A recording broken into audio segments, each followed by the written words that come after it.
पहली तो पैसे की बात करेंगे, दूसरी ट्रेन की बात करेंगे, हरिद्वार से केदारनाथ कैसे जाए और कैसे पैसा बचे। तो हेलो एवरीवन, कैसे आप सब। आई होप कि दोस्तों आप सब स्वस्थ होंगे, मस्त होंगे। दोस्तों आज की इस नई वीडियो पर आप सभी का स्वागत है और मेरा प्यार भरा नमस्कार। दोस्तों काफ़ी लोगों का कमेंट आ रहा था मेरे पे, करीबन 1 साल से कमेंट आ रहा था कि केदारनाथ यात्रा से जुड़ी हुई बातें बतलाइए। अभी फिलहाल केदारनाथ यात्रा से जुड़ी हुई जानकारी मैं इसलिए देना चाहता हूँ कि केदारनाथ का गेट खुलने वाला है 25 अप्रैल में। तो 25 अप्रैल को खुलने वाले, तो किस तरीके से यात्रा को कंप्लीट करें और किस तरीके से यात्रा पर सम्मिलित होए और कहां से कैसे जाए, कब जाए, ये सारी चीज़ की आपको जानकारी भी बतलाने वाला हूँ। साथ ही साथ कई भाइयों को कमेंट आया है कि पैसे कितने लगेंगे, तो कैसे जाए, कहाँ से जाए, ये तो बहुत ही छोटी बात है, लेकिन पैसे कितने लगेंगे ये जानकारी आप लोगों को जानना है। तो मिनिमम मेरी खर्चा आया था 4,500-5,000 की खर्चा, ये भी मैं बतलाऊंगा किस तरीके से लाया था। लेकिन थोड़ी था सिचुएशन ऐसी थी कि मैं 4 से 4,500-5,000 में मैं कंप्लीट करके यात्रा आया था। तो इतना कम में कैसे मैं इतने लोगों को बताता हूँ ना, बहुत ही ज़्यादा कंफ्यूज हो जाते हैं। तो चलिए दोस्तों, वीडियो के लास्ट तक जरूर बने रहना है। कैसे कहाँ जाना है, कैसे पैसा बचाना है, सारी चीज़ की जानकारी दूंगा मैं। तो इस ब्लॉग को लास्ट तक जरूर देखना और हमारे चैनल पर नया हो तो सब्सक्राइब भी कर लीजिए। दोस्तों चलिए आगे बढ़ते हैं। सबसे पहले हम लोग कुछ पॉइंट्स हैं। पहली तो पैसे की बात करेंगे, दूसरी ट्रेन की बात करेंगे, हरिद्वार से केदारनाथ कैसे जाए और कैसे पैसा बचाए, कुछ जानकारी रहेगी, ये चीज़ आप लोग को बताने वाला हूँ। और साथ ही साथ इन सभी चीज़ों के पर आप लोग को फ़ोन नंबर भी मैं दे सकता हूँ। कुछ नंबर है मेरे पास, वो नंबर मैं आप लोग को दे पाऊँगा और कुछ का जगह का नहीं है, लेकिन मैं बतला पाऊँगा। सो दोस्तों, सबसे पहले मैंने भिलाई से यात्रा प्रारंभ किया। भिलाई से मैंने यात्रा प्रारंभ किया तो मेरे को, जैसे कि मैं निकला सुबह 9 बजे 1 तारीख को, मान लो 1 तारीख को मैं सुबह 9 बजे निकला यहाँ से।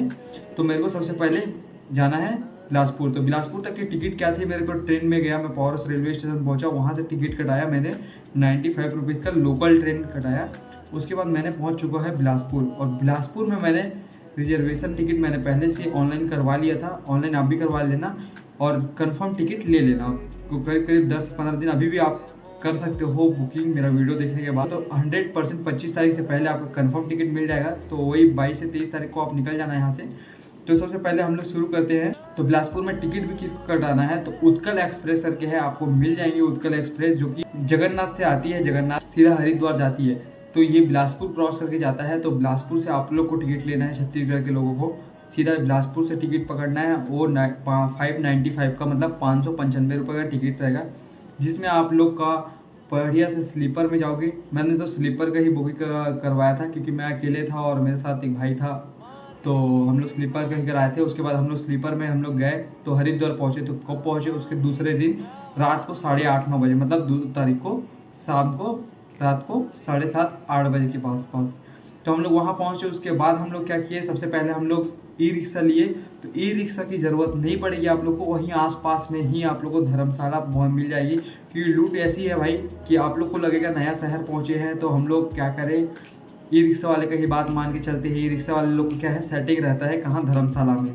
तो आप लोग ई रिक्शा मत करना, सीधा डायरेक्ट धर्मशाला जाना। और धर्मशाला पैदल जा सकते हो, वहाँ से वॉकिंग डिस्टेंस में ही है, 1 किलोमीटर के आसपास। बात करते चलते फिरते फैमिली के साथ जा सकते हो। तो ई रिक्शा में करीब 30 रुपये एक पर्सन का लेता है, मतलब 4-5 चले गया तो 100-150 ऐसे ही खत्म हो जाएगी। तो ये पैसा आपको जब बच जाएगी। तो उसके बाद आप लोग ट्रेन में भी पैसा बचा सकते हो, क्योंकि अपने घर का लंच लेके जा सकते हो, लेकिन एक दिन का। दूसरे दिन आपको कहीं ना कहीं लेना ही पड़ेगा, कुछ ना कुछ खाना ही पड़ेगा। तो इतना भी पैसा मत बचाना खाने पीने में, खाना पीना कोई दिक्कत नहीं। धर्मशाला में आप लोग को मिल जाएगा करीब 2 बेड का, टू बेड रहेगा उसमें। तो 4-5 लोग आराम से आ जाओगे, कुछ बढ़िया। उसमें 7 से 1,000 तक का आपको रूम मिल जाएगा, जिसमें 4-5 लोग रहोगे। हम लोग 7 लोग थे, एक रूम लिए थे, 1100 के आसपास पड़ा था समथिंग। तो हम लोग को 150-60 रुपये की समथिंग मिल गया था। तो वहीं पास में गंगा नदी जाने वाले रोड में हम लोग खाना खाने को भी मिल गया था, जिसमें हम लोग को रेट मिला था 60 रुपये पर थाली, जिसमें 3 रोटी, दाल चावल सब्जी, ये तो हम लोग को मिल गया था।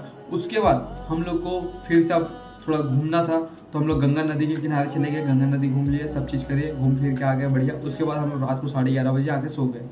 तो दोस्तों इसके बाद आप लोगों को क्या करना है, ये भी आप लोगों को बतलाने वाला हूँ। दोस्तों इसके बाद आप लोगों को कराना है, या तो आप दो चीज़ से आप जा सकते हो केदारनाथ। पहले तो है उत्तराखंड सरकार की जो बस चलती है, परिवहन चलती है, उसमें आप जा सकते हो, लेकिन उसका टाइम जो है 4 बजे का सुबह उठ पाते हैं कोई कोई लोग, उसमें जा सकते हैं। तो उसका भी टिकट जो है पहले कराना पड़ेगा आप लोगों को, वही रहता है। टिकट कटा पाओगे, 1 दिन 2 दिन पहले कटाना पड़ता है, तब जाके नंबर लगता है, लेकिन 400-500 रुपये में आपको टिकट कट जाएगा कम में। तो रेलवे स्टेशन में ना आप लोगों को कई सारी गाड़ियाँ मिल जाएगी मॉर्निंग के टाइम में। 3 तारीख को मॉर्निंग जैसे रहेगी, तो सुबह सुबह आप लोग चले जाना। गाड़ी वहाँ पर सोमो, बोलेरो, ये सब गाड़ी खड़ी रहती है। कई सारे ट्रेवल्स वाले दुकान हैं वहाँ पर, ट्रेवल्स वाले से बात कर सकते हो, थोड़ा बहुत बार्गेनिंग कर सकते हो। बार्गेनिंग करके आप लोग को जितने समझ में आए उतने कम करा सकते हो अपने हिसाब से। ज़्यादा से ज़्यादा कोई 250 से 300 किलोमीटर के आसपास पड़ती है केदारनाथ, तो एक ही रूट में। और आप लोग 40 से 43 हज़ार देना पड़ेगा, जिसमें आप लोग केदारनाथ, गंगोत्री, बद्रीनाथ और केदारनाथ ये सब जगह कवर कर सकते हो। 4-5 धाम, 9 दिन का ट्रिप रहेगा, तो ये भी कर सकते हो आप लोग। लेकिन हमें ये महंगा लगा रहा था, इसलिए हम लोग नहीं। तो आप लोग की जैसी मर्जी, इसमें भी बहुत ही बढ़िया है। 9 पर्सन हो तो बढ़िया, 5,000 देके 9 दिन बढ़िया घूमना। अगर आप लोग 9 जन हो तो 45 हज़ार में कोई घाटा नहीं था ये भी। उसके बाद बात करते हैं हम लोग कार से जाने की। तो हम लोग कार पे गए थे, तो हम लोग को 11,000 के समथिंग देना पड़ा। 11,000 को 7 जन में बांटे तो हम लोग वही 1700-1800 के आसपास हम लोग दिए। जिसमें दोस्तों हम लोग उसके बाद हम लोग केदारनाथ पहुँचे। तो केदारनाथ में बहुत ज़्यादा महंगा था होटल, काफ़ी ज़्यादा महंगा देखने को मिला हम लोग को, जिसके कारण से हम लोग केदारनाथ से वही 7 से 8 किलोमीटर पहले बड़ासू करके गांव है, जो याद रख लेना कभी भी, बड़ासू करके गांव है जहां पर आप रुक सकते हो। तो बड़ासू करके गांव में जाकर रुके हुए, तो वहां पर एक धर्मशाला है, मतलब एक घर है एक जन का, तो वहाँ आप रुक सकते हो। वहाँ भी हम लोग 1100 रुपये दिए थे, और हम लोग 7 लोग 2 बेड में आराम से एडजस्ट कर लिए। ठंड के दिन था, बहुत ही ज़्यादा आनंद उठाया वहाँ पे, ठंड था, बहुत ही बेहतरीन है। और उसके बाद वहाँ रुके तो हम लोग 1100 कुछ दिए समथिंग। वहाँ भी 160-170 रुपये में एक पर्सन को पड़ा हम लोग को। उसके बाद हम लोग आगे बढ़े। फिर उसके बाद 4 तारीख को हम लोग निकले कहाँ, केदारनाथ के लिए। बड़ासू से गौरीकुंड तक जाना है। बड़ासू में हम लोग स्टे कर लिए। फिर हम लोग को 4 तारीख को, फिर दोस्तों अपन 4 तारीख को हम लोग निकलेंगे केदारनाथ यात्रा के लिए। तो सबसे पहले बड़ासू से हम लोग को कहाँ जाना है, तो बड़ासू से हम लोग को जाना है गौरीकुंड। तो गौरीकुंड के लिए कई सारी गाड़ियाँ चलती है, जिसको सोमो, बोलेरो वगैरह चलती रहती है, जिसमें चार्जेस रहती है पर पर्सन 100 रुपये। तो अगर आप लोग ज़्यादा लोग हो तो उसको भी डिस्काउंट करा सकते हो, तो 70-80 तक वो भी आ जाते हैं। थोड़ी बात चीत करना पड़ता है, थोड़ा अपने हिसाब से जमाना पड़ता है, तो उसके बाद आप लोग जमा के आप लोग भी कम करा सकते हो रेट। तो वहाँ 60-70 रुपये में भी काम बन जाता है। और उसके बाद आप लोग गौरीकुंड पहुंच जाओगे। गौरीकुंड से आप लोग को कई सारी सुविधा देखने को मिलेगा केदारनाथ के लिए, कि किस तरीके से केदारनाथ जा सकते हो। तो दोस्तों ये भी आप लोगों को जानकारी दे सकता हूँ कि केदारनाथ से ऊपर जाने के लिए क्या क्या सुविधा मिलने वाली है। सर्वप्रथम आप लोगों को घोड़ा खच्चर का मिल जाएगा। दूसरी बात है जो पालकी का हो सकता है, पालकी, घोड़ा खच्चर और पिट्ठू, जो पीठ के ऊपर एक रहता है, उसमें बैठा के बच्चे बूढ़े सबको लेके जा सकते हैं। तो ये 3 सुविधा मिलेगी आप लोग को। और चौथी सुविधा जो है मेन, वो हेलीकॉप्टर का। इसमें क्या चीज़ सुविधा है मैं आप लोग को बताता हूँ। एक तो आपको शौक पूरा हो जाएगी, आप कभी प्लेन में नहीं बैठोगे तो सुविधा पूरी हो जाएगी और शौक भी पूरी हो जाएगी। तो इसमें लगती है करीब करीब वही 4 से 5 हज़ार रुपये लगती है पर पर्सन का। और घोड़ा खच्चर में लगता है वही 4900-5 हज़ार रुपया, अभी रेट बढ़ गया होगा। घोड़ा खच्चर में वही लगता है 4,000-5 हज़ार के आसपास। और पिट्ठू में होता है 1500, पालकी में होता है वही 3,000 के आसपास। तो ये कुछ खर्चे, अलग अलग खर्चे हैं, तो अपने करना है। तो हम तो अपने दोनों पैरों की सहायता से हम ऊपर चढ़े, और बहुत ही आनंद आया। पैदल चढ़ते चढ़ते धीरे धीरे शाम तक हम लोग पहुँच गए थे। तो मैं सुबह 7 बजे से चढ़ना स्टार्ट किया था, जो कि लगभग 4-4:30 तक मैं ऊपर पहुँच गया। तो दोस्तों उसके बाद हम लोग क्या किए, उसके बाद वहाँ स्टे किए।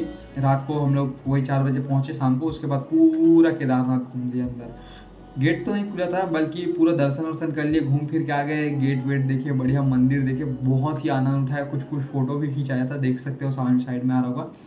कुछ फ़ोटो है जो वहाँ पर कुछ खिंचाया। पहली बार तो गया था भाई, और अकेले गया था, बहुत ही अच्छा लगा था, बहुत मज़ा आया था। बट भैरव बाबा है, और मंदिर के पीछे भी है कुछ मंदिरें, तो वहाँ भी आप लोग जा सकते हो, बहुत ही अच्छा। और वहाँ रात रुकने के लिए आप लोगों को धर्मशाला भी मिलेगा, भवन भी मिलेगा, जो कि कम रेट में है। पहले से आप ऑनलाइन बुकिंग कराओगे वो ज़्यादा अच्छा रहेगा। अब और साथ ही साथ सबसे अच्छा टेंट है वहाँ पर। टेंट में था मैं, बहुत ही बढ़िया, 600 रुपये दिया था। 600 रुपये में मेरे को स्लीपिंग बैग दिया था, जिसमें मुझे बिल्कुल भी ठंड नहीं लगा। 600 रुपये में कोई घाटा नहीं था। ऊपर से हम लोग सुबह उठे, मॉर्निंग में बहुत ही आनंद उठाया। उसके बाद हम लोग सुबह उठने के बाद हम लोग क्या किए, सीधा नहा धो के दर्शन करने के लिए चले गए। भाई 15 मिनट में मैंने दर्शन किया था भगवान से। बहुत ही ज़्यादा खुश था मैं उस टाइम, क्योंकि मेरे साथ जो साथी लोग थे उनको दर्शन नहीं हुआ उस दिन, बिल्कुल भी दर्शन नहीं हुआ। दूसरे दिन दर्शन हुआ उन लोग का, और मेरा तो उसी दिन दर्शन हो गया था। फिर उसके बाद हम लोग आ गए थे। इससे कोई जुड़ी हुई आप लोग को जानकारी चाहिए तो मुझे कमेंट करके ज़रूर बताना, मैं फिर से उसके ऊपर वीडियो बना दूंगा या तो फिर मैं कमेंट पे उसकी रिप्लाई कर दूंगा। तो दोस्तों ये जानकारी आप लोग को अच्छी लगी होगी, बुरी लगी होगी, मुझे कमेंट करके ज़रूर बताना। और चैनल पर नए दोस्तों सब्सक्राइब कर लो। मेरा नाम कुणाल तिवारी, आप सब देख रहे हो ब्लॉग। जय श्री राम, जय श्री राम।